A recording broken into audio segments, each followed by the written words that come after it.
সবাইকে শুভ সকাল। আমরা এখন যাচ্ছি হচ্ছে আমার ফুপুর পুঁইশাক গাছ থেকে পুঁইশাক কাটবো, মা আর আমি।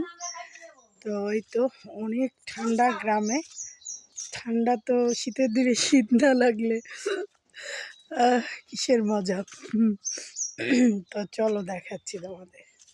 এটা হচ্ছে আমাদের বাসার মানে পিছন সাইড, আমার ফুপুর বাড়ি। এই যে মসজিদ, ওই যে ফুপুর পুঁইশাক ডাল, কালকে তো লাউ।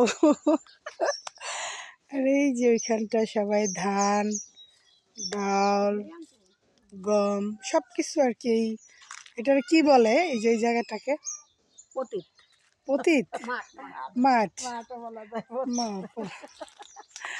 এক এক দেশে এক একটা বলে, আমাদের হচ্ছে বলে পতিত বা মাঠ। আর এটা হচ্ছে আমাদের মসজিদ। তো সবাই এখন ধান নিচ্ছে আর কি, ধানের সিজন এখন।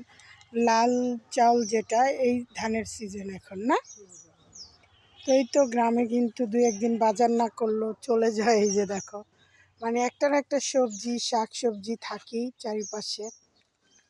তো এই তো মা কাটতেছে, কেটে কেটে ছুরিতে রাখতেছে।